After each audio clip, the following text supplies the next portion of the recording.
Muy bien, me avisan, por favor, si ya pueden ver la presentación. Sí se puede ver. Perfecto, muchísimas gracias. Muy bien. Entonces, vamos a empezar. Bueno, me presento. Mi nombre es Ana María Rosas Mijares. Como lo comentaron, soy terapeuta ocupacional egresada de la Universidad Autónoma del Estado de México. Y bueno, les voy a presentar hoy el taller de prevención y autoprotección para las personas con discapacidad durante emergencias o desastres. Me gustaría iniciar un poco, yo sé que ya dieron una introducción sobre todo lo que he realizado a lo largo de mi trayectoria, pero me gustaría un poquito profundizar de cómo empezó todo este tema de personas con discapacidad en situaciones de emergencia y cómo me fui metiendo en este tema. Realmente, como lo mencionaron, empezó cuando hice una colecta para los refugiados en Siria en 2016. Y después me puse a investigar un poco más de qué es lo que pasaba con las personas con discapacidad en los refugios que tiene ACNUR, que es por parte de la ONU, y de ahí me metí en 2017 a un curso llamado Asuntos Humanitarios en América Latina y el Caribe. En este curso tuve la oportunidad de convivir con organizaciones internacionales como Cruz Roja, Save the Children, Médicos Sin Fronteras, UNICEF, entre otros. Y en 2018 también asistí a un foro llamado No Dejemos a Nadie Atrás, Personas con Discapacidad en Situaciones de Emergencia, NDH. Esto es porque la CNDH es el mecanismo de monitoreo de la Convención sobre los Derechos para las Personas con Discapacidad, que es de suma importancia porque México es uno de los países más importantes que firmó y ratificó la Convención. Entonces, después, en 2019, tomé este mismo tema para mi protocolo de titulación, en donde hice un análisis de una guía ya existente sobre el tema, una norma oficial mexicana con la convención. Y actualmente, como lo mencionaron, me encuentro estudiando el técnico básico en gestión integral de riesgo y, bueno, también asistí virtualmente, claro, en julio al Foro Nacional de SINAPROC incluyente. Esto también es muy importante porque estamos viendo pasos en los que Protección Civil se está empezando a interesar por el tema de las personas con discapacidad durante una emergencia. Muy bien, ahora una pregunta súper importante. ¿Por qué personas con discapacidad en situaciones de emergencia? Igual pueden ir escribiendo un poco ahí en los comentarios y ya más adelante voy a ver sus respuestas, pero me gustaría saber también un poco cuál es su perspectiva sobre el tema. Y yo les voy a responder por qué nos podemos hacer esta pregunta, siendo, claro, formando parte de la salud, nosotros como terapeutas, y bueno, me habían comentado ustedes como licenciados en rehabilitación, todos formamos parte de la salud y llegamos a tener esta interacción muy cercana con las personas con discapacidad. Entonces, de los puntos más importantes que tenemos es que la convención marca un artículo en específico, que es el artículo número 11, para la situación de emergencias o desastres. Entonces, aquí lo que revisan es realmente qué tienen todos estos países que forman parte de la convención, qué es lo que están haciendo para que este artículo se cumpla. Después, pues, como terapeuta ocupacional, también me fijo en que afecta directamente a la salud y el bienestar de las personas y va a generar un desequilibrio ocupacional. Y eso lo podemos ver claramente ahorita en la pandemia, que muchas personas dejaron de hacer las actividades que realizaban anteriormente, su rutina de la vida diaria, todas las cosas que llevan a cabo, y obviamente se ve más enfatizado en adultos mayores, en los niños con algún tipo de discapacidad, y bueno, en realidad para todos fue un cambio inesperado. También podemos, como profesionales de la salud, podemos brindar estas herramientas y generar una cultura de prevención, por lo que les menciono, la cercanía que podemos tener tanto con los familiares o con el contexto cercano de la persona con discapacidad. Un trabajo importante dentro del área de terapia ocupacional es el trabajo que hizo Frank Cronenberg y Salvador Simo. En su libro lo mencionan en Terapia Ocupacional Sin Fronteras, que trabajaron principalmente Salvador Simo con el estrés postraumático. Este fue un proyecto que creó para los niños que se salvaron de conflictos armados Entonces viene ahí súper bien explicado también el libro, pero ya es como un parteaguas de lo que podemos hacer durante emergencias. También tenemos una base fundamental que es la rehabilitación basada en la comunidad, que nos hace abrir este panorama en que tal vez este tipo de intervención no, más allá de que sea solo centrada en el cliente o en el paciente, podemos abrirlo un poco a que sea basado en la comunidad o en la población, ¿ok? Y bueno, por último, al final todos deberíamos estar capacitados. Es algo que nos puede pasar a todos, como ahorita lo que estamos viviendo. Y no solo eso, entre huracanes, sismos, todos somos de cierto modo población vulnerable ante este tipo de emergencias o desastres.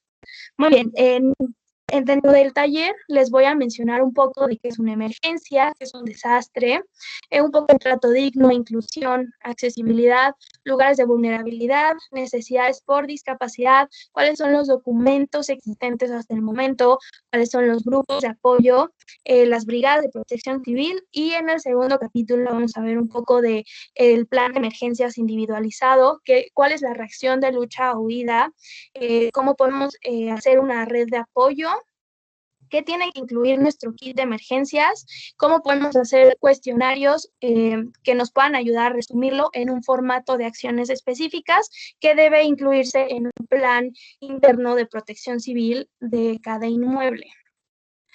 Muy bien, empezando un poco con trato digno, ¿por qué llámala por su nombre? El simple hecho de acercarnos a una persona e intentar tener una conexión y una confianza con esa persona siempre va a ser a través de la amabilidad y dirigirnos con respeto y siempre hablarle por su nombre.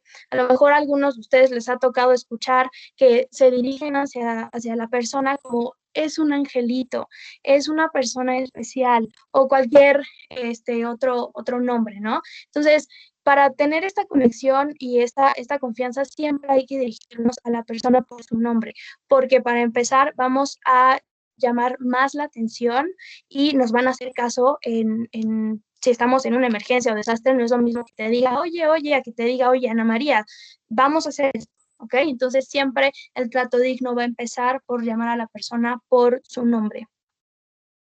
Hablando de inclusión, esta imagen me gusta porque es muy descriptiva a lo que realmente es la inclusión. Actualmente, en los protocolos de protección civil, se está intentando ya crear esta inclusión a las personas con discapacidad, ya que ellos participen en la creación del plan de intervención individual y, bueno, también la participación de simulacros, entre otras cosas.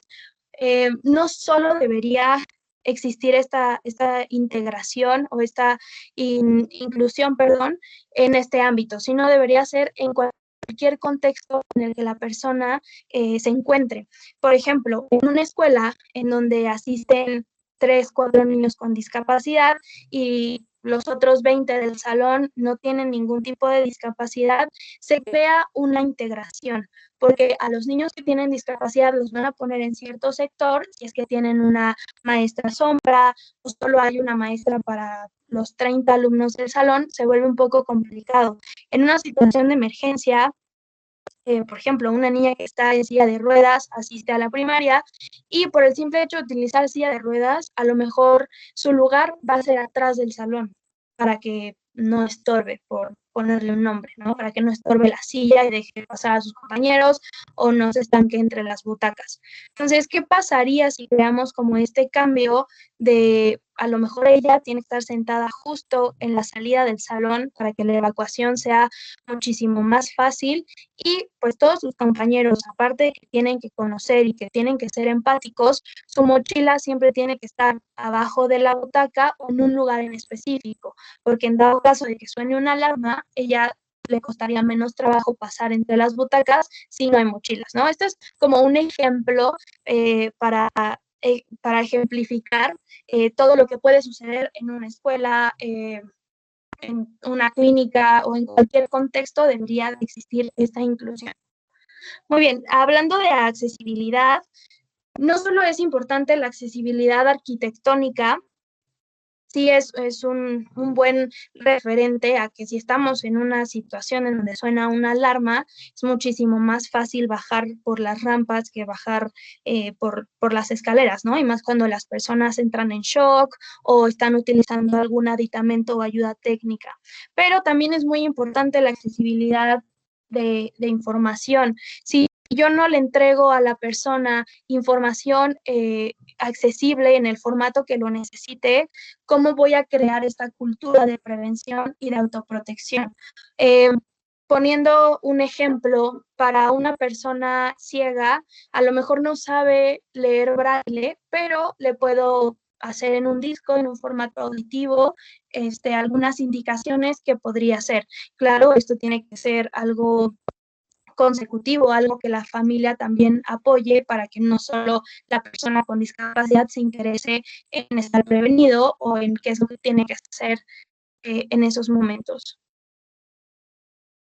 Para la gestión integral del riesgo, la emergencia o desastre se va a dividir en 8 etapas, que va a ser identificar los riesgos, prever, prevenir, mitigar, preparar, auxiliar, recuperar y reconstruir. ¿Okay? Para hacerlo un poco más resumido, va a ser solo 3: prevención, auxilio y recuperación, y aún muchísimo más resumido es el antes, durante y después de una emergencia o desastre. ¿Okay? El taller como es de prevención y autoprotección, solo nos vamos a enfocar en la primera etapa, que es la de prevención. Para hablar un poco más sobre emergencias o desastres, hay ciertos conceptos importantes que hay que diferenciar simplemente para saber qué es lo que está ocurriendo en ese momento, qué es lo que podemos hacer y cómo lo podemos hacer. Entonces, empezando por agente perturbador.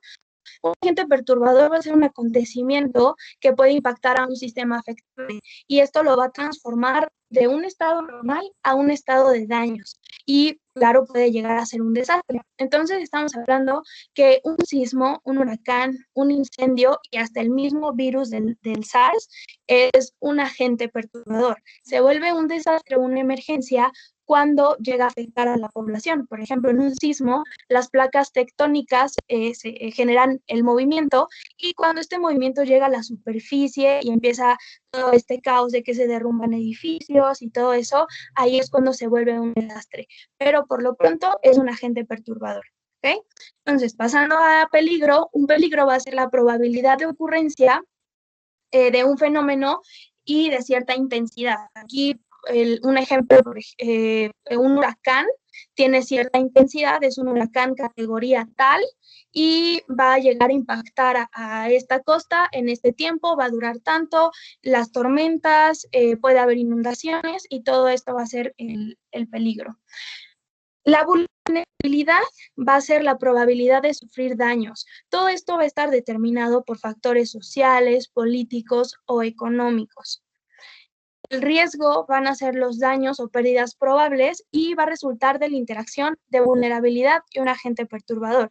Entonces, por ejemplo, si estamos hablando de un huracán que va a llegar y aparte la vulnerabilidad de que no llegó la información correcta a las personas que tenían que resguardarse o llegar a los refugios temporales con anticipación, ya se combinaron estos dos, entonces la persona va a tener muchísimo más riesgo de sufrir algún daño o una pérdida. ¿Ok? Entonces, ya conociendo estos, vamos a pasar a la definición como tal de un desastre, que el desastre va a ser el resultado de la ocurrencia de uno o más agentes perturbadores. Siguiendo con el ejemplo del huracán, un huracán aparte de llegar con la intensidad, va a llegar y a lo mejor va a generar inundaciones, daños e inmuebles a la población y a la naturaleza. Entonces ya son varios agentes perturbadores que se combinan y bueno, generan un desastre. Y una emergencia, por último, va a ser una situación anormal que puede causar un daño a la sociedad. Este es un ejemplo claro en 2017 cuando pasó el sismo, que ha sido uno de los sismos más fuertes que se han presentado en México. Algo que nunca faltó en México fue comida y eso nadie me va a dejar mentir, el apoyo que todos intentábamos dar y apoyar a sacar escombro y a lo que fuera, pero intentamos ayudar en lo que se pudiera y nunca faltó comida. Entonces, cuando se vuelve una emergencia, esto ya es un poco más internacional. Los países le dicen a México, ¿sabes qué? Yo te puedo ofrecer esto. México lo único que pidió y pidió los mejores fueron rescatistas de Israel y de Japón. Entonces, cuando ya es una emergencia, es cuando ya puede empezar a llegar toda esta ayuda internacional. Muy bien, ya hablando un poco de los conceptos y características, vamos a hablar un poco de los agentes perturbadores o desastres. Se van a dividir en dos, que es antropogénicos y naturales. Los antropogénicos son todos los que va a ocasionar el hombre, que puede ser todo lo que tiene que ver con radiación, con enfermedades, con bombas atómicas, etcétera. Y los naturales son todas las tormentas eléctricas, los sismos, los huracanes y las explosiones volcánicas, entre otros. Ya mencioné algunas de las características como la vulnerabilidad, riesgo, pero hay características muy importantes que debemos considerar y una de ellas es la duración y la otra es la zona geográfica. La duración, ya hablamos de que una emergencia o desastre se puede dividir en el antes, durante y el después de la emergencia. Hablando del durante, la duración va a variar mucho porque un sismo puede durar segundos e incluso minutos. Pero, por ejemplo, lo que estamos viviendo ahorita, la pandemia, ya llevamos más de 6 meses en confinamiento con las medidas de sanidad y todo lo que tenemos que hacer. Entonces, la duración va a cambiar, por ende va a cambiar toda la información que tenemos que brindar, y todas estas medidas, todo el plan de intervención va a cambiar de acuerdo al desastre o emergencia que se presente. Por eso también hablamos de una zona geográfica, porque depende del lugar en el que te encuentres. Por ejemplo, yo que me encuentro en la zona centro de la República, es más probable que se presente un sismo a que se presente un huracán. Pero en las costas también se pueden presentar huracanes, los sismos y por ende un sismo puede crear un tsunami. Entonces depende de la zona en la que nos encontremos, va a ser este plan que vamos a hacer y bueno, los riesgos y todo lo que podemos experimentar estando en esta zona. Y bueno, como tal, forma parte del Cinturón de Fuego del Pacífico, que es una zona de alta sismicidad y también de alta actividad volcánica. Para hablar un poco de lugares de vulnerabilidad, aquí hay un problema con esto en el que muchas veces me tocó leerlo y que me lo dijeran varios brigadistas, que por lo regular piensan que las personas con discapacidad, cuando está pasando un sismo, hablando de aquí de centro, de Ciudad de México, Estado de México, piensan que las personas con discapacidad se encuentran en su casa. Y esto es algo totalmente erróneo, porque pueden estar en la escuela, pueden estar en el trabajo, en el parque, en el cine, en el hospital, en el centro comercial, en el gimnasio, en rehabilitación, o incluso en la iglesia. Entonces, aquí enfatizo un poco los lugares de vulnerabilidad, porque esta es la importancia de generar una red de apoyo, que es lo que les voy a hablar un poco más adelante. Muy bien, las necesidades por discapacidad. Aquí también me hubiera gustado hacerlo un poco más interactivo para que me dijeran cuáles creen que son estas necesidades dentro de una contingencia, dentro de una emergencia por discapacidad, porque es muy grande la perspectiva, es muy grande lo que cada uno podemos pensar de esto, porque va a cambiar de acuerdo a persona, ¿ok? Tiene que ser súper individual esta perspectiva, porque, por ejemplo, una persona que es ciega, a lo mejor y es la persona más independiente que podemos conocer, es muy buena utilizando el bastón y conoce perfectamente las rutas para llegar a su casa, el lugar al que va a clases, pero también puede estar el otro lado de la moneda, que a lo mejor es una persona que acaba de perder la vista y apenas está empezando a utilizar y a conocer el bastón, a no tropezarse, a lo mejor a tener el equilibrio, porque es muy complicado también la parte de equilibrio. Entonces, va a variar muchísimo de acuerdo a persona. Por eso también el plan de emergencias tiene que ser completamente individualizado. ¿Ok? Hablando de discapacidad intelectual y mental, aquí podemos hablar un poco de el sistema de alertamiento temprano, porque si yo estoy en una clínica de rehabilitación o de atención a personas con autismo, de nada me va a servir que una alarma empiece a sonar durísimo y aparte empiece una luz roja intermitente, que esto a lo mejor a muchos niños con discapacidad, y no me van a dejar mentir, los puede alterar más de lo que nos puede ayudar a evacuar. Entonces, una de las normas oficiales mexicanas que habla sobre el sistema de alertamiento menciona por completo que estas alarmas pueden ser adaptadas de acuerdo a las necesidades de las personas con discapacidad. Sería muy diferente que yo, Ana María, terapeuta, que trabajo en esta clínica de rehabilitación para personas con autismo, estoy capacitada y conozco la alarma que solo es visual, es de un color un poco más suave, pero yo ya sé, el directivo ya sé, los administrativos ya saben que cuando esa alarma o esa luz empieza a sonar, hay que evacuar, ¿ok? Pero si yo no altero tanto la estabilidad de la persona con autismo, me va a ayudar a que la evacuación sea muchísimo más rápida y eficaz. Pasando a los documentos existentes en este momento, hablando un poco sobre México, México cuenta ya con algunas guías. La primera es la Guía Rápida de Prevención y Preparación en Situaciones de Emergencia para las personas con discapacidad, por el gobierno del estado de la Ciudad de México, perdón, y todas estas guías las pueden encontrar en internet. Igual también, si quieren, después les paso la bibliografía para que la puedan tener y puedan ver todos estos documentos.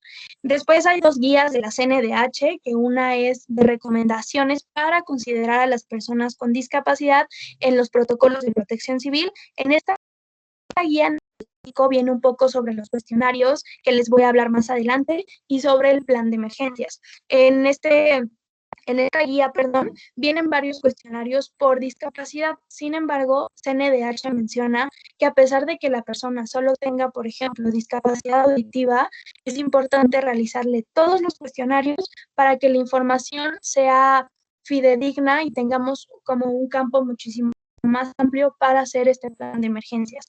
El siguiente, que es el plan de emergencia, va más dirigido a las escuelas.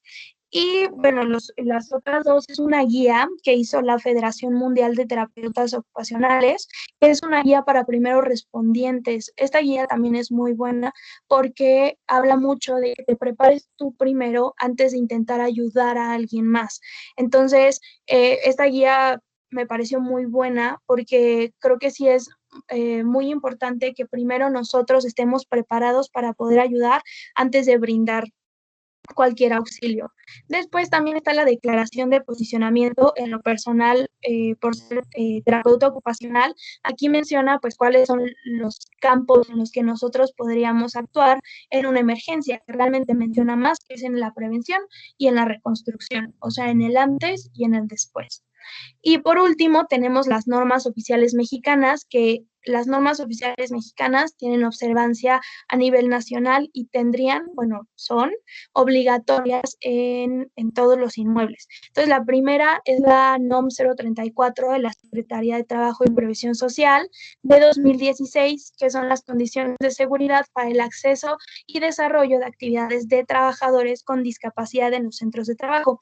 Como bien lo menciona el nombre, a trabajadores. Aquí no mencionan estudiantes, ni otras edades, solo es más para los trabajadores. Y la última es la 008 de la Secretaría de Gobernación, que son personas con discapacidad, acciones de prevención y condiciones de seguridad en materia de protección civil. Bueno, en situaciones de emergencia o desastre. Esta norma menciona cuáles son las obligaciones del patrón o propietario de la empresa. También menciona que se tiene que hacer una capacitación y una sensibilización, perdón, a todos los trabajadores de ese lugar. Y también vienen unas tablas en donde consideran cuáles son las acciones que se deben de hacer durante una emergencia. Están bien, solo siento que están muy ejemplificadas en el sentido de que hace falta, pues tal vez actualizarlas, ¿no? O sea, siento que este tipo de normas sí tendrían que actualizarse de acuerdo a cómo va creciendo tanto la tecnología que existe para las personas con discapacidad, como nosotros como terapeutas licenciados en rehabilitación podemos también aportar algo a estas normas. Después tenemos los grupos de apoyo. Los grupos de apoyo van a ir desde los voluntarios hasta los brigadistas. Los voluntarios van a ser estas personas que de buena fe van a ayudar en fundaciones, organizaciones, que a lo mejor dan talleres y por cada 5 personas con discapacidad hay un terapeuta y un voluntario, que es importante que tanto el terapeuta como el voluntario reciban cierta capacitación sobre protección civil para realmente poder ayudar, crear como un plan de emergencias y aquí también súper importante los simulacros para que los tiempos de evacuación sean muchísimo más rápidos. Y seguimos con los grupos de primera respuesta. Estos son los que realmente saben del tema. Ellos son expertos en emergencias, en desastres, pero no saben de discapacidad o de personas con discapacidad. En el curso que les en 2007, yo les preguntaba realmente qué es lo que hacen. Ellos siendo los grupos de primera respuesta internacional que van a todos los países, qué es lo que hacen cuando ven o se topan con una persona con discapacidad y hay una inundación, acaba de pasar un sismo, qué es lo que hacen. Y me dijeron nada, nada porque no sabemos qué hacer. Entonces, uno de ellos me contó una historia que en un país en donde hubo una inundación, se encontró a una persona sorda en donde pues solamente el brigadista, bueno, el de primera respuesta, el rescatista, perdón, asimiló que lo que necesitaba era agua cuando realmente la persona tenía frío y lo que necesitaba era una cobija. Y después se dio cuenta porque llegó una persona a hablarle en lengua de señas mexicana, que era su familiar, y ya le dijo, no, pues necesita una cobija porque tiene mucho frío. Pero aquí entramos a esta parte de que no podemos asimilar qué es lo que necesita sin antes preguntarle. Entonces aquí cambiarían muchísimas cosas si todos estos rescatistas internacionales de organizaciones súper importantes tuvieran una capacitación, una sensibilización, supieran cómo acercarse a una persona con discapacidad.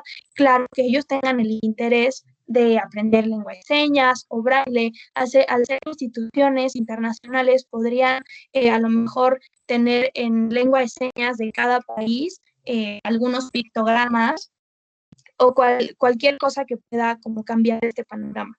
Después tenemos a los brigadistas, que los brigadistas, al menos aquí en México, forman parte de Protección Civil, que Protección Civil va a ser realmente el encargado de pues, protegernos, ¿no? Durante estas emergencias. También, por ejemplo, está el plan de N3E, que es el de Sedena, que también lo activan durante emergencias, pero bueno, es importante que a nivel local, a nivel de empresa, a nivel de trabajo, siempre o al menos tendría que existir un programa interno de protección civil. En algún momento yo creo que a todos nos tocó en la primaria, en la secundaria, ver o estar en un simulacro en donde veíamos, no sé, a la coordinadora con un chaleco color naranja y con tacones, ¿no? O sea, muy bonitos tacones, muy bonitos sus zapatos, pero que el simulacro y pues ella no, aparte de ser de evacuación, seguro con sus zapatos no iba a poder correr, ¿no? Entonces va desde ahí, que nosotros sepamos identificar y poder enseñar a las personas con discapacidad quiénes son las personas que les pueden ayudar durante una emergencia. Podemos hablar desde brigadistas, primeros respondientes, rescatistas, pero pues también que el núcleo familiar se interese a saber cuáles serían estas medidas para actuar en ese momento. Entonces, dentro de los chalecos y de las brigadas, tenemos que el rojo va a ser de combate a incendios, naranja evacuación, verde comunicación, blanco primeros auxilios, azul rescate, coordinación amarillo y negro va a ser de seguridad. Ya entrando a la segunda parte, al segundo capítulo, vamos a hablar ya más a fondo sobre la prevención y la autoprotección. ¿Okay? Primero vamos a entender estos dos conceptos que si bien son muy similares, tienen algunas diferencias. ¿Okay? La prevención Va a ser el conjunto de acciones y mecanismos implementados con antelación. Esto va a ser con la finalidad de conocer cuáles son los peligros y los riesgos. Los tenemos que identificar, eliminarlos o reducirlos, y esto también va a ser para evitar o mitigar su impacto destructivo sobre las personas. ¿Ok? Autoprotección van a ser las acciones que se realizan para contribuir a la protección de sí mismo, de la familia o de la comunidad. Entonces, aquí la diferencia va a ser que sí, los dos va a ser para proteger a la población, pero la prevención va a ser más para identificarlos, saber qué es lo que tenemos que hacer, mitigar, que es disminuir el impacto, y sobre las personas, y la autoprotección ya es algo más de nosotros, ¿no? O sea, realmente qué es lo que yo estoy haciendo para salvaguardar mi vida y que estoy contribuyendo a mi familia y a mi comunidad, pues para que cuando llegue un sismo, cuando llegue un huracán, pues al menos en la comunidad ya tenemos un refugio al que podemos pues meternos todos y esperar a que pase el huracán. Muy bien, tenemos la reacción de lucha o huida. Esta reacción de lucha o huida es muy importante porque va a ser la reacción que tenemos todos los seres humanos ante una situación de estrés o miedo. Estamos en un bosque y de repente vemos a un oso. ¿Qué es lo que vamos a hacer o qué es lo que vamos a sentir? Tenemos tres opciones. Una va a ser correr, la otra va a ser entrar en shock y la otra va a ser intentar pelear con el oso. ¿Ok? Entonces, esta reacción todos la hemos vivido en algún momento, que es algo normal que pasa en el cuerpo, pero ¿qué es lo que realmente experimenta mi cuerpo? Puedo hablar, yo sé que un poco más fluido con ustedes porque sé que saben un poco de este tema del sistema nervioso, de todo lo de neuro, entonces, y que algunos de ustedes de seguro ya conocían también esta reacción de lucha o huida. Entonces, esta reacción está dada por el sistema nervioso autónomo, principalmente por el sistema simpático. ¿Qué es lo que voy a experimentar? Pues mis ojos, mis pupilas se van a dilatar, no voy a salivar, se van a relajar mis pulmones, bueno, los bronquios, mi impulso cardíaco va a estar acelerado, se va a inhibir la actividad digestiva porque, claro, no voy a estar viendo al oso y voy a pensar si tengo hambre o no. O sea, realmente eso es lo de menos. Y bueno, también vamos a liberar glucosa, vamos a secretar adrenalina y norepinefrina, perdón, que es también estos ejemplos que hemos visto en internet, estos videos de mamás que intentan salvar a sus hijos de carros y de verdad sacan una fuerza que no tenemos ni idea de dónde. Y es justo esta adrenalina que se genera. Pero también está la otra parte, que cuando, por ejemplo, hay personas que sienten muchísimo miedo y se hacen pipí. Y es normal porque se relaja la vejiga. ¿Ok? Entonces, aquí también esta reacción de lucha-huida va a ser muy importante que aprendamos a controlarla. No les voy a dar una receta de cocina en donde diga cómo podemos controlarla, porque no existe, pero sí se puede. Y es importante controlarla porque si yo soy la persona designada, soy brigadista familiar, estoy en terapia con una persona con discapacidad y yo soy la persona encargada de poder ayudar a esta persona, no me puedo poner en shock en ese momento. Si yo entro en shock, ¿cómo le voy a poder ayudar? Que es lo que les digo, son las tres opciones ante esta reacción. ¿Ok? Entonces, también en uno de los foros que asistí, hubo una persona en silla de ruedas que nos contó que en su trabajo ella se interesa mucho por su bienestar. Entonces, ella sabe perfectamente y conoce sobre protección civil, sabe dónde está la alarma, sabe cómo utilizar un extintor, o sea, ella está muy preparada, pero aún así pidió a un brigadista que la apoyara por cualquier cosa, por si se cae el mueble, alguien que la ayude a mover su silla de ruedas, por si se poncha una llanta de la silla o cualquier cosa. En este caso, ella era la preparada y el brigadista que tenía que ayudarla fue quien entró en shock. Entonces, ahí, ¿qué es lo que ella hace? Aquí, en esta situación, ¿qué es lo que pues podríamos hacer, ¿no? Entonces, por eso es muy importante esta reacción. Pero, ¿qué podemos hacer para controlar esta reacción? En la guía que les comenté, de la Federación Mundial de Terapia Ocupacional habla mucho sobre la resiliencia. A lo mejor muchos de ustedes han escuchado esta definición o este concepto de resiliencia, que hay muchas definiciones, pero voy a tomar dos. Una de ellas es la de protección civil y la otra es más de psicología. La de protección civil dice que la resiliencia es la capacidad que tiene una población o una comunidad de reconstruirse, de que después de que se presentó un agente perturbador o un desastre, es la capacidad que va a tener esa población para trabajar en la reconstrucción. Y por la parte de psicología, que esto también dentro de la carrera nos lo meten mucho, que es la capacidad de adaptación que tenemos hacia un ambiente o un contexto. Todos en algún momento de nuestra vida hemos sido resilientes porque tuvimos la pérdida de algún familiar, porque nos cambiamos de casa, de escuela, nos fuimos de intercambio, simplemente con los pacientes que tenemos, a lo mejor no compartimos la misma religión o las mismas creencias, pero nos adaptamos al contexto porque buscamos un bien, ¿no? Buscamos su bienestar y que la persona a lo mejor ya no tenga dolor o que pueda realizar ciertas actividades. Entonces, la resiliencia siempre ha estado ahí. El chiste es trabajarla un poco más a fondo, ¿ok? Existen técnicas que nos pueden ayudar a trabajar un poco esta resiliencia, ¿ok? Podemos hablar de técnicas de meditación, de mindfulness, de yoga, que son todas estas actividades que tienen como objetivo mantenernos conscientes y presentes, ¿ok? Yo no les puedo decir que llevo muchísimo tiempo meditando, pero al menos lo he intentado y he intentado hacerlo por lo menos 2 veces a la semana y sí he visto un cambio en mí. Tampoco les voy a decir, pónganse a meditar media hora todos los días, porque no.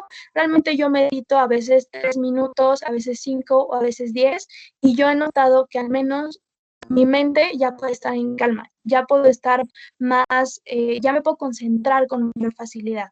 Entonces, esta resiliencia y estas técnicas nos pueden ayudar a que en este momento sepamos que actuar, que nuestra mente no se bloquee y sepamos cuáles son las cosas que podemos hacer para ayudar, ¿ok? Los resultados de la meditación, de mindfulness, de yoga, claro que tenemos que ser perseverantes, que nos tiene que interesar y claro, buscar la forma sencilla de iniciar. Como les dije, hay meditaciones de 3 minutos, de 5 minutos que podemos hacer.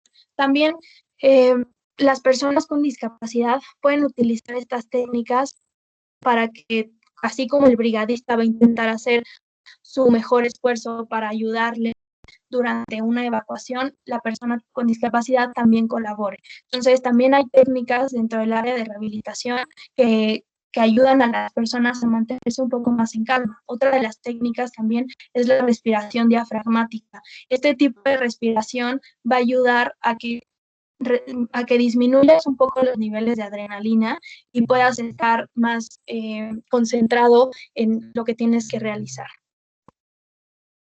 Claro, esto tiene que ir de la mano con simulacros periódicos y, bueno, con la resiliencia, pero los simulacros son muy importantes. En las normas oficiales mexicanas se menciona que tiene que haber al menos 2 simulacros por año. Yo creo que debería haber un simulacro al mes, porque entre más veces por repetición y por hábito lo haces, ya no tienes que sacar una guía para saber qué es lo que tienes que hacer, sino en automático tu cuerpo y tu reacción de lucha o huida va a saber qué es lo que tienes que hacer en ese momento.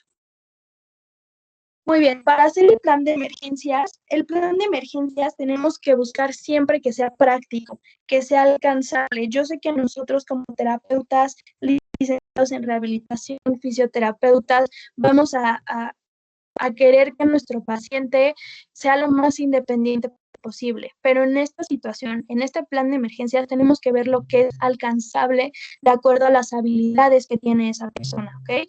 Siempre respetando las necesidades y conociendo también qué zona geográfica nos encontramos y cuáles son los desastres o los agentes perturbadores que se presentan con mayor frecuencia y pues que tienen que ser completamente individualizado.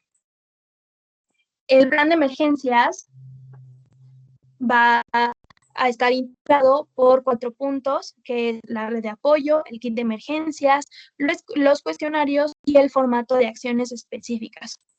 Empezando por la red de apoyo. La red de apoyo lo va a integrar amigos, familia, compañeros, vecinos y todas las personas que estén dentro de su núcleo de la persona con discapacidad, y van a cumplir el rol de apoyar, identificar y conseguir los recursos que necesita para hacer frente a esta situación de manera eficaz. Esto quiere decir que es la persona que le va a ayudar a que su kit de emergencias esté todo el tiempo con suministros, a lo mejor que no estén caducados, que sepa y le enseñe cómo utilizar ciertos aditamentos, que la misma persona con discapacidad, si utiliza muletas, si utiliza bastón, le enseña a su red de apoyo cuáles son los frenos de la silla de ruedas o qué tipo de refacciones necesita su aditamento para que en ese momento conozcan cómo hacer estos cambios. Y bueno, también es importante, como se los mencioné antes, porque si la red de apoyo conoce un poco los horarios de la persona con discapacidad, no necesariamente porque sea el FBI, pero si llega un brigadista a buscarlo a su casa porque por parte del DIF sabían que Juanito estaba en su casa, entonces que a lo mejor el vecino les diga, ¿sabes qué? Son las 2 de la tarde, lo más probable es que se encuentre en su terapia o en la casa de su abuelita o en este lado, ¿no? Esto también lo quiero mencionar porque no existe una estadística de personas fallecidas con discapacidad. Existe estadística sobre las personas que fallecieron en un inmueble a través de un desastre, una emergencia, pero nunca cuántas personas con discapacidad. El kit de emergencias, existe el kit de emergencias que todos deberíamos tener en nuestra casa y al menos en el lugar en el que trabajamos. El kit que menciona protección civil, que es el básico, que tiene una linterna, fósforos, un encendedor, radio con pilas, ropa, comida enlatada, agua, papel de baño, un silbato, los documentos esenciales que pueden ser en físico o en una USB y reloj. Aquí hacemos un cambio y lo que vamos a hacer es complementar este kit de emergencias. En ningún momento yo voy a decir, ¿sabes qué? Quita el encendedor y agrega esto. No, porque es lo que ya marca la ley de protección civil, ¿ok? Pero sí podemos agregar cosas, como cuáles. Podemos agregar pictogramas por si en algún momento la persona entra en shock con el pictograma. A lo mejor dentro de este pictograma tenemos los básicos, ¿no? Agua, comida, médico, baño, medicamentos, ¿no? En imágenes, y la persona, si está en shock y tal vez no puede hablar, puede señalar qué es lo que necesita.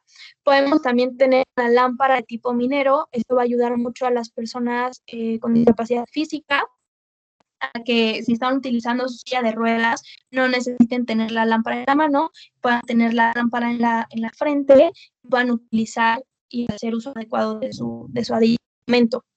También un tarjetón de identificación de donde vengan los datos personales, tipo de discapacidad, hospital de preferencia, entre otros, el formato de acciones específicas, cuál es la ayuda que necesiten en ese momento. Bueno, el formato lo vamos a ver ahorita un poco más adelante.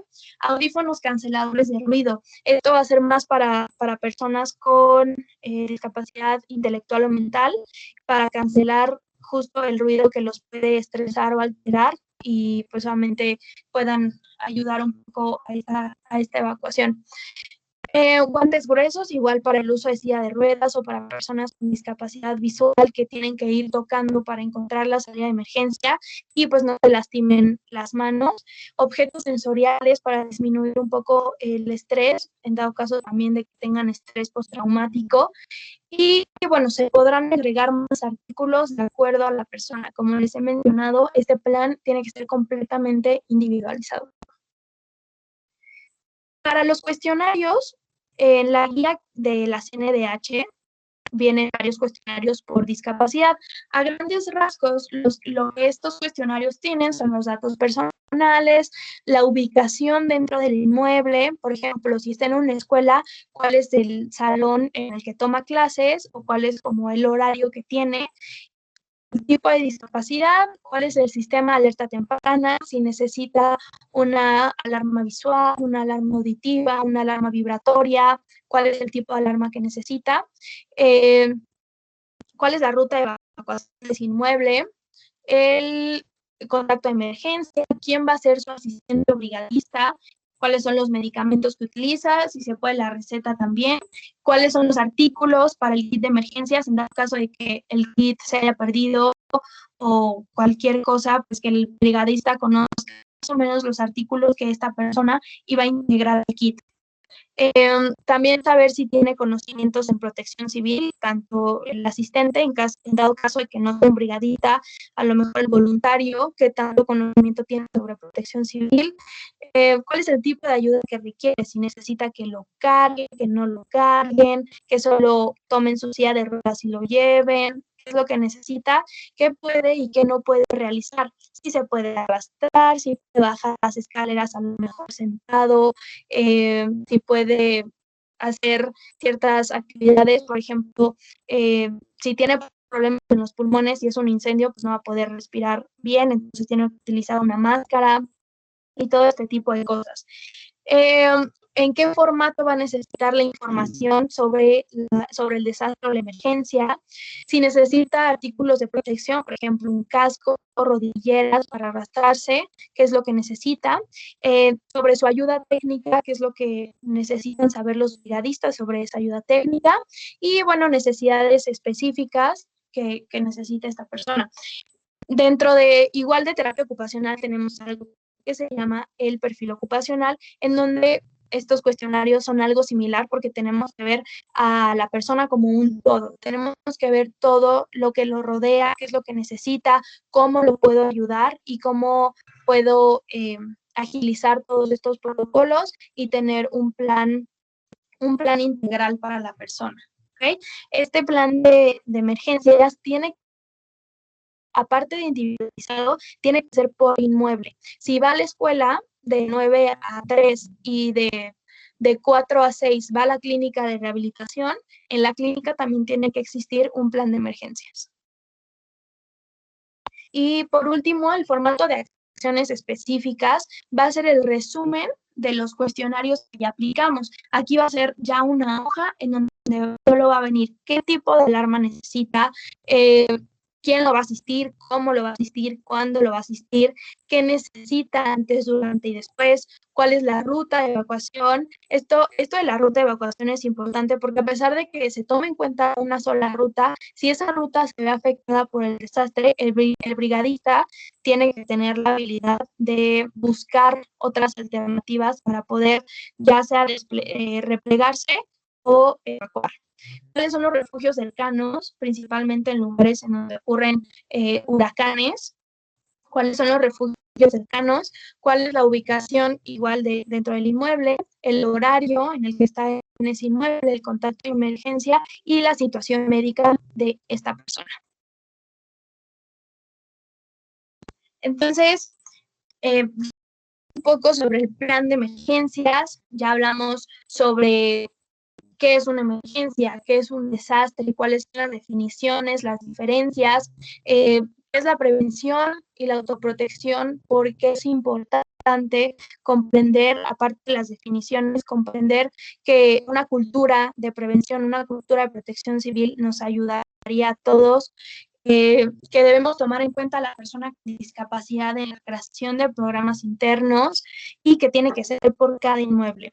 También hablo un poco sobre las guías y documentos existentes, sobre la capacitación, aparte de la capacitación técnica sobre protección civil, que tenemos que tener también la parte de nuestra resiliencia muchísimo más trabajada para que esta reacción de lucha o huida no nos gane en ese momento. Esto también es mucho, mucho, mucho para que si conocen a personas con discapacidad, si conocen a los familiares, les pueden dar como estas pequeñas enseñanzas que puedan trabajarlo y que no entren en shock. Yo sé que es muy complicado que si en casa hay una persona con discapacidad, hay un adulto mayor, hay, sí, cualquier persona que tenga algún tipo de discapacidad, el familiar, por más que quiera ayudarlo, cuando entras en shock no puedes, ¿ok? Y bueno, también cuáles son los factores para hacer un plan de emergencias. Y bueno, aquí están las referencias por si les interesa. Y bueno, vamos a pasar a la parte de preguntas y respuestas, pero antes me gustaría también mencionarles que a pesar de que ahorita solo tocamos la parte preventiva, la parte del antes de una emergencia, hay muchas cosas por hacer en el durante la emergencia, tanto como terapeutas, licenciados en rehabilitación, podemos hacerlo principalmente porque conocemos más las necesidades de las personas con discapacidad. Entonces, si nosotros también nos interesara y nos capacitáramos en protección civil, ayudaríamos muchísimo a las personas con discapacidad. Entonces, aquí también quiero invitarlos a que si les interesa en el gobierno de Yucatán, en donde se encuentren, hay muchas capacitaciones gratuitas en internet que pueden ayudar a que conozcamos de primeros auxilios, de cómo identificar las rutas de evacuación y todo esto que a la larga nos pueden ayudar. Y en la etapa de reconstrucción también tenemos que reconocer cuáles son los síntomas de un estrés postraumático, porque aparte de que una persona puede entrar en shock, ese shock tiene un tiempo para disminuir y que la persona vuelva a hacer actividades, pero a veces ese shock no disminuye, se convierte en un estrés postraumático. Entonces también enseñar a nuestros pacientes, enseñar a todas las personas que conocemos cuáles son estos síntomas y poderlo obviamente derivar a un especialista, a un psicólogo, a quien le pueda ayudar para que este estrés postraumático pues no se quede. Cuando no se trata un estrés postraumático tiene muchísimas consecuencias. Y bueno, ahora sí vamos a pasar a las preguntas y respuestas. Aquí también les dejo mis datos, mi nombre, mi correo y mi teléfono. Si en algún momento necesitan algo, bibliografía o cualquier cosa sobre el tema, no duden en escribirme.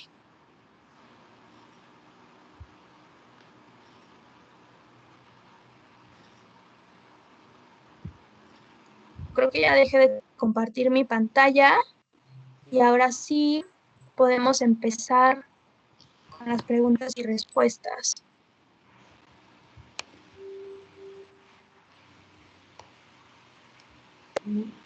Muchísimas gracias, Ana Rosa. Vamos a estar en espera de las preguntas.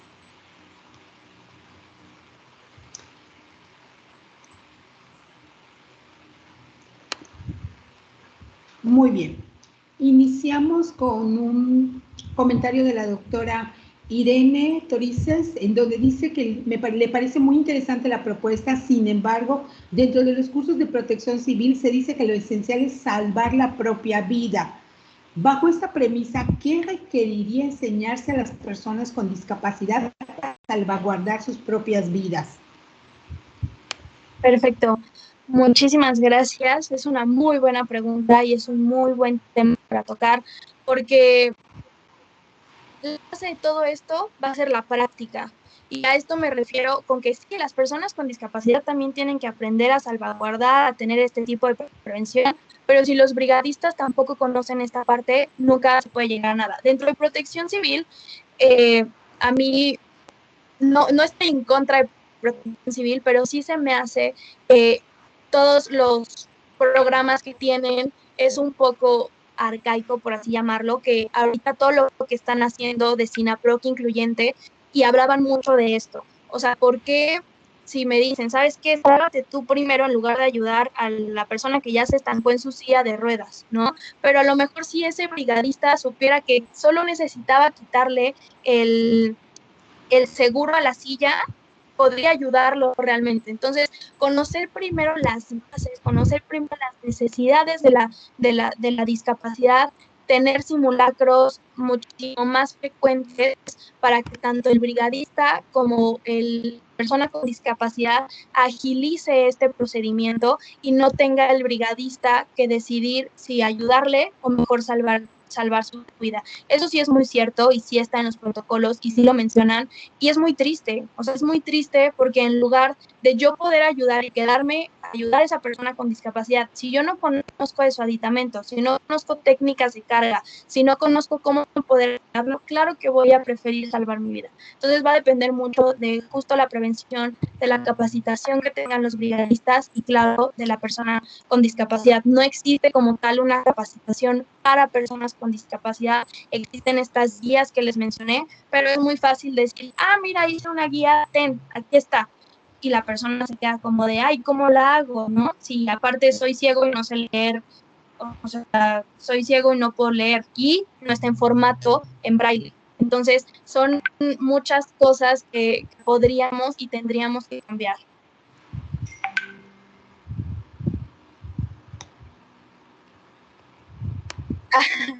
Sí, de hecho, respondiendo a lo que acabas de escribir, ahorita estoy haciendo un manual para personas con discapacidad, para brigadistas y familiares. Espero muy pronto poder sacarlo, pero ya les estaré avisando. Pero sí, la verdad es que sobre este tema se ha intentado buscar la forma de poder apoyar.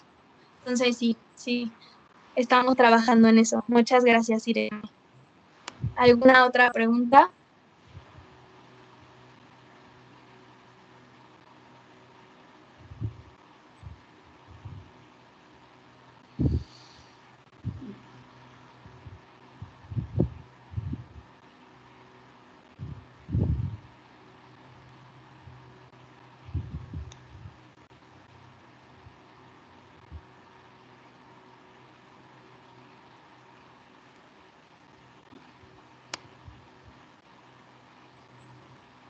Pues creo que ya no hay ninguna pregunta, ¿verdad? No, María, te agradecemos infinitamente tu participación. Yo quiero comentar que en realidad tu exposición fue muy clara, muy certera. Pues yo creo que la falta de preguntas, en primer lugar, gira en torno a nuestro desconocimiento sobre la temática. Todo lo que abordaste es completamente nuevo y en general no se toca en la currícula de la licenciatura, ¿no? Por una parte. Claro. Por otra parte, tienes una enorme elocuencia al hablar, eres muy clara y fuiste muy específica en los puntos, ¿no? Lo que me llevo como profesional en este sentido es ese conocimiento que tú nos has presentado desde el saber que hay un artículo 11º que está en la Convención sobre los derechos de las personas con discapacidad y que abarca estas medidas, pues era desconocimiento, es desconocido por la mayoría de la gente, ¿no? Es sobre Claro. las etapas de riesgo y cómo tú nos centraste, que creo que es lo más importante, que en general tú hablas desde tu trinchera como terapeuta ocupacional, pero que los estudiantes de la licenciatura en rehabilitación también pueden tener en cuenta, puesto que trabajan con personas con discapacidad y se preparan para ello, ¿no? Es un área completamente diferente. Me llevo también la importancia del plan de emergencia y sobre todo eso que tú mencionas como tener en cuenta las modificaciones al kit de emergencia, ¿no? Y cuáles son esos factores para hacer un plan de emergencia que en la vida cotidiana no se toman en cuenta. Llega el problema, surge el desastre y de repente no sabes cómo actuar, ¿no? Y en muy pocas ocasiones tenemos este privilegio de contar con personas que han tomado cursos, que se han empapado sobre la temática y que nos pueden auxiliar. Claro, muchísimas gracias. Sí, Gracias. y la verdad es que a ninguno de nosotros nos mencionan esto en la carrera, cuando creo que es fundamental también conocerlo, a lo mejor no como materia, pero sí poder conocer que aparte del área de rehabilitación, de la parte social en la que podemos auxiliar, tanto como terapeutas ocupacionales, fisioterapias, licenciados en rehabilitación, existe esta parte que conociendo las necesidades de las personas con discapacidad podemos apoyar en general para crear políticas públicas, para crear manuales, para poder ayudar en las normas oficiales mexicanas y no solo se centren en lo técnico, sino también tomar en cuenta a la persona, que es lo que la persona necesita. Perdón. Yasmín Alejandra nos pregunta, ¿Qué otras herramientas podrías recomendar para emplear en situaciones de riesgo donde estén presentes personas con discapacidad? Ok, pues principalmente son las guías. Hay que trabajar mucho en nosotros. Herramientas como tal, sí es fundamental si pueden tener alguna capacitación en específico sobre protección civil, en donde solo te van a hablar de protección civil y ya tú con tus conocimientos de licenciado en rehabilitación puedes hacer como esta mancuerna de la necesidad de la persona y ya lo que aprendiste en el área de protección civil. Herramientas, solo te podría decir que las guías, a mí me gustaría hablar y tener una capacitación presencial sobre el tema y enseñar más a fondo, pero realmente ahorita no existe, o sea, no existe esa capacitación que solo hable de personas con discapacidad, sino solo todo lo que tiene que ver con protección civil. Perfecto. Russell, antes, Russell, hay otra pregunta. Buenas tardes. En caso de tener a alguien en casa que tiene una dificultad para valerse por sí mismo, por ejemplo, ninguno de sus cuidadores o responsables tiene conocimiento de la evacuación, ¿qué sería lo primero que recomendaría hacer en caso de que se dé un desastre? Lo primero en este caso, claro, sería tener el plan de emergencias, pero si está en casa, eh, lo más importante también para cuidarse los familiares, el cuidador primario, el asistente, aprender técnicas de carga. Las técnicas de carga serían fundamentales. Hay diferentes. Hay técnicas de carga de una persona, de dos personas, de tres personas, de silla de ruedas, etcétera, para que en el momento de la emergencia el familiar sepa cómo poder tomar a la persona y pues en ese caso salir. En dado caso de que esté en un segundo piso, en un primer piso, tener claro esa salida, que no haya a lo mejor un sillón entre la escalera y la puerta, ¿no? O sea, tener también esa salida un poco abierta, despejada, de macetas, de muebles, para que esa evacuación sea más rápida, pero en este caso, si está en casa con los familiares, sí que conozcan las técnicas de carga. Las pueden igual buscar en internet y son técnicas que ya están marcadas por protección civil, que a lo mejor si no tiene fuerza la persona, solo con cambiarlo de la cama a una sábana puede arrastrarlo, puede, pues hay diferentes tipos de carga, pero en este caso sería esto. Y bueno, claro, les digo que no existe como tal una capacitación de protección civil solo para personas con discapacidad, pero igual seguimos trabajando en eso para que más adelante se dé. Muy bien. Raquel nos comenta, yo estuve en el sismo de 2017 y pocas veces se le dio una gran difusión, si no es que nunca, acerca de la ayuda que pudieron necesitar las personas con discapacidad en general. Realmente hablábamos de muertos en general, pero difícilmente se hablaba de personas fallecidas, no solo por el sismo, sino que fueron más afectadas debido a su condición. Sin embargo, los albergues y lugares de acogida sí tenían prioridad en atención a personas con discapacidad y niños. Creo que era una forma de reducir los daños que ya se había dado especialmente a este sector. Sí, completamente, Raquel. Muchas gracias por tu comentario. Es una de las cosas que yo mencioné cuando me pidieron dar una entrevista para TV Azteca. Yo me puse a investigar, que fue casi después del y fue justo lo que tú mencionas. Existen estadísticas que mencionan fallecidos durante un sismo, durante una emergencia, pero nunca uno en específico para las personas con discapacidad. Y esto está pasando simplemente porque no existe ningún censo en el inmueble y no existe ningún registro que diga que esa persona con discapacidad estaba en ese inmueble cuando se derrumbó. Y ya dejamos de lado un poco el fallecimiento, sino que los brigadistas, como lo mencioné, llegaron brigadistas expertos de Israel y de Japón, pero ¿cómo ellos iban a saber que había una persona con discapacidad dentro de ese inmueble? O sea, a veces hasta nosotros mismos nos da flojera firmar la entrada y de salida en una escuela, ¿no? Que firmamos la entrada y ahí hacemos un garabato. Es importante porque si en ese momento se derrumba la escuela, eso es como lo que tiene el brigadista o el rescatista para poder entrar a ayudarnos. Y la otra parte que mencionaste de los refugios, sí, la verdad es que los refugios ahorita han tenido mucho avance en la cuestión de accesibilidad y en la cuestión de buscar especialistas que se encuentren dentro de estos refugios. También fue porque el sismo fue tan grande que muchas personas dentro de la República llegaron a las zonas en donde hubo más catástrofe, a ayudar. Entonces había especialistas, médicos, enfermeros, de todo, que pues realmente la forma en la que podían ayudar, al no tener conocimientos en protección civil, era estar en los refugios para poder ayudar, ya sea una persona con discapacidad o sin discapacidad. Pero en este caso sí fue algo muy bueno, la verdad. Perfecto. Muchísimas gracias. Finalmente, la doctora Irene nos comenta, la accesibilidad universal, si bien es una herramienta, es un elemento deseable para facilitar la supervivencia ante cualquier desastre. ¿Qué tipo de evaluación tendrían que realizar, Ana, las instituciones públicas o privadas que prestan servicios a personas con discapacidad para garantizarla? Ok, es también muy buena pregunta. Principalmente, sí, allá hablando de accesibilidad, existen tanto una norma oficial mexicana que habla sobre las medidas de accesibilidad que debe haber en un inmueble, tanto pues de las puertas que estén anchas para la silla de ruedas, las rampas, pero también Protección Civil tiene justo la gestión integral de riesgo y el análisis de riesgo, que estas dos son las personas que van a ir al inmueble, ya sea una clínica de rehabilitación o una escuela, a decir, ok, la estructura de esta escuela de este lado es más frágil.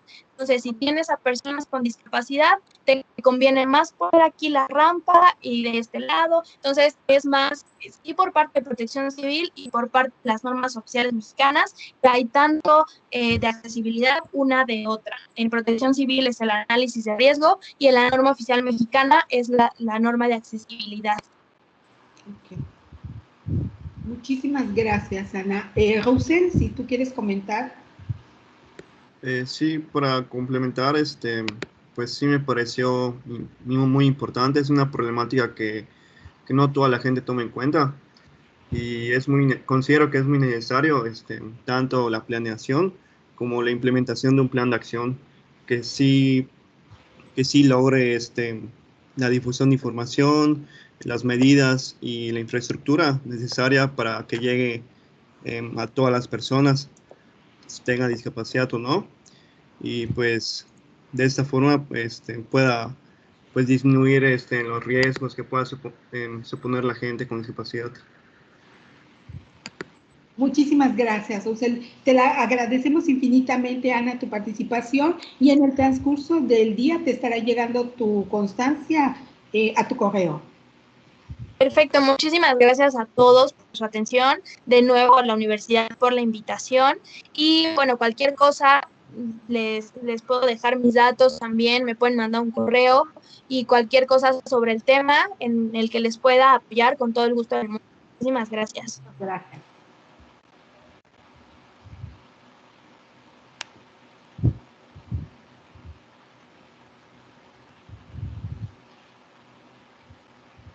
Les invitamos a la siguiente conferencia, que es a las 4:30, sobre salud mental y terapia ocupacional.